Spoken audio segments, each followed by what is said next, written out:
எனக்கு ஒரு நண்பன் இருக்கிறான். அவன் பெரிய பணக்காரன். அவன் அப்பா அம்மா அவனின் தங்கை எல்லாரும் அமெரிக்காவுல இருக்கிறாங்க. இவன் மட்டும் இங்க இருக்கிறான். எனக்கு ஒரு நாள் ஃபோன் செஞ்சு, மச்சி உன்கிட்ட பேசணும், கொஞ்சம் என் வீட்டுக்கு வாடான்னு சொன்னான். நானும் சரிடா, வேலை முடிச்சுட்டு வரேன்னு சொன்னேன்.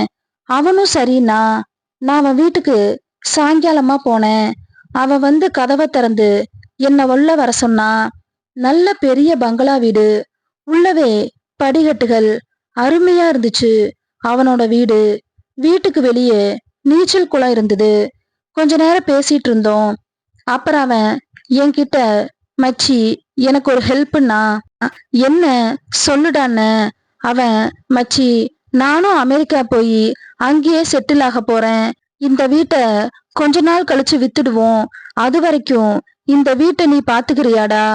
நான் எப்படிடா இவ்ளோ பெரிய வீட்டை பாத்துக்கிறதுன்னு கேட்டேன். அவன், மச்சி இங்கவே தங்கிக்கோடா, சமைக்க வீட்டை சுத்தம் பண்ண ஒரு அக்கா வருவாங்க, நீ வரப்போற தூங்க போற, அவ்வளோதான். உன்னை விட்டா வேற யாரு மச்சி இருக்கா எனக்கு? நானும் சரிடா பாத்துக்கிறேன். ஆனா சமைக்கிற அவங்களுக்கு சம்பளம், கரண்ட் பில் எல்லாம் எப்படி கட்டுறதுன்னு கேட்டேன். அவன், மச்சி சமைக்கிற அக்காவுக்கு ஒரு வருஷத்துக்கு உண்டான சம்பளம் கொடுத்துட்டேன். கரண்ட் பில்லு எவ்வளோன்னு நீ எனக்கு மெசேஜ் அனுப்பு, ஆன்லைன்லயே கட்டிடுறேன். உனக்கு எந்த பிரச்சனையும் வராதுடா. நானும் சரிடா, காரை என்ன பண்ண போற? அது இருக்கட்டும்டா, நீ யூஸ் பண்ணிக்கோ. நாங்க எப்பயாச்சும் வந்தா நாங்க யூஸ் பண்ணிக்கிறோம். வீடு விற்கும் போது அதையும் சேர்த்து வித்துடுவோம். நானும் சரிடா, நான் கொஞ்ச நாளைக்கு சொகுசு வாழ்க்கை வாழ்றேன் அப்படின்னு சொல்லி சிரிச்சேன். அப்போது உள்ள யாரோ வந்தாங்க. இவன் எழுந்து சென்று கொஞ்ச நேரத்துல உள்ள வந்தான். மச்சி இருந்து சாப்பிட்டு தான் போகணும்னா.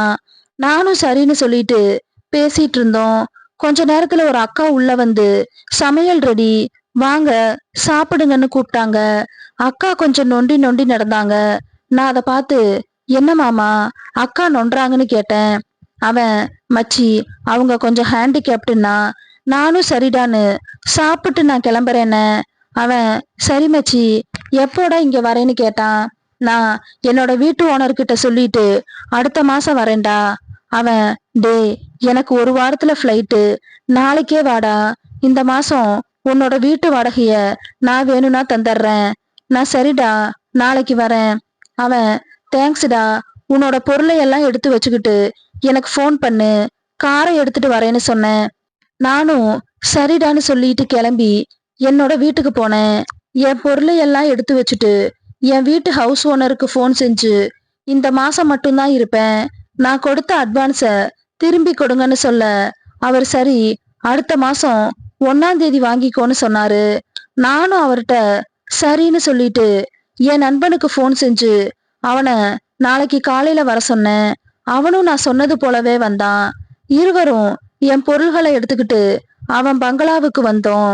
நான் எங்கடா நான் தங்கறதுன்னு கேட்டேன். அவன், மச்சி இப்போதைக்கு இது உன்னோட வீடு, நீ எங்க வேணாலும் தங்கிக்கோன்னு சொன்னான். நானும் ஒரு பெரிய ரூம்ல போய் என் பொருளை எல்லாம் வச்சேன். அந்த ரூம்ல 2 ஏசி, கம்ப்யூட்டர் டேபிள், உட்கார சோபா, பாத்ரூம் வசதியோட இருந்துச்சு. நான் குளிச்சுட்டு வர சமையல் செய்யும் அக்கா எனக்கும் என் நண்பனுக்கும் சமைச்சு வச்சிருந்தாங்க.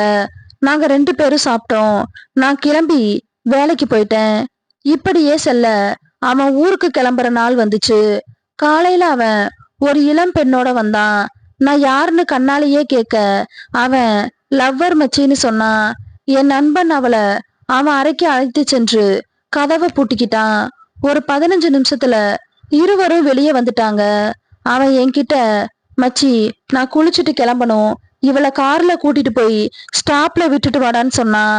நானும் சரின்னு கூட்டிட்டு போனேன். நானும் எதுவும் பேசல, அவளும் பேசல. பஸ் ஸ்டாப்ல இறங்கும்போது, உங்க நம்பரை கொடுங்கண்ணா. நான் எதுக்குன்னு கேட்க, உங்க நண்பர் சொன்னாரு, கார் எப்பயாச்சும் வேணும்னா எடுத்து யூஸ் பண்ணிக்கோன்னு, அதுக்குதான் நம்பர் கேட்டேன்னா. நானும் என்னோட நம்பரை கொடுக்க, அவ உங்களுக்கு இன்னும் பேர் வைக்கலையானா, பேரை சொல்லுங்கண்ணா. நான் அஜய்னு சொன்னேன். அவ சரி கார் வேணும்னா நான் ஃபோன் பண்றேனா. நானும் சரின்னு அவ அவளின் நம்பரை தராமையே போயிட்டா. நானும் காரை எடுத்துட்டு வீட்டுக்கு வந்து என் நண்பனை ஏர்போர்ட்ல அழைத்து சென்று அவனை வழி அனுப்பி வச்சுட்டு வீட்டுக்கு வந்து தூங்கினேன். காலையில எழுந்து சாப்பிட்டு வேலைக்கு போவேன். இப்படியே ஒரு 10 நாள் போச்சு. அன்று அதிகாலை நான் தூங்கிட்டு இருந்தேன். எனக்கு குளிர் எடுத்துச்சு. நான் என் கண்ணை லேசா திறந்து பார்த்தேன். ஒரே அதிர்ச்சி ஆயிட்டேன். சமையல் செய்யும் அக்கா. நான் அவளை இருங்க பல்லு துலக்கிட்டு வரேன்னு எழுந்து செல்ல, அவளும் பால் கொண்டு வரேன்னு சொல்லி எழுந்து போயிட்டா. அப்புறம் சமையல்காரி அக்கா பாதாம் பால் கொடுத்தா, வாங்கி குடிச்சேன். அவங்கள பத்தி சொல்றேன். அவ பேரு பிரியா. நான் படம் பார்த்திருக்கேன்னு சொல்ல அவ சிரிச்சா. அதற்கு அவ சொன்ன பதிலு எனக்கு ரொம்ப அதிர்ச்சியே கொடுத்துச்சு. சமையல்காரி அக்கா சொன்னது, டேய், உன்னோட நண்பன் என்னோட மகன்டா. என்ன சொல்றீங்கன்னு கேட்க, அவங்க, ஆமா, அவன் என் புள்ளதான். அவங்க அம்மாவுக்கு கர்ப்பப்பையில ஏதோ கட்டியான், குழந்தை இல்ல. அப்ப என்னோட அப்பா இங்க வேலை செஞ்சாரு. அவர்கிட்ட கேட்டு என்ன அவங்களுக்கு குழந்தை கொடுக்க சொன்னாங்க. என் அப்பா என்கிட்ட வந்து சொன்னாரு. எனக்கு அப்ப எதுவுமே தெரியாது. அப்பா சொன்னாருன்னு கேட்டேன்.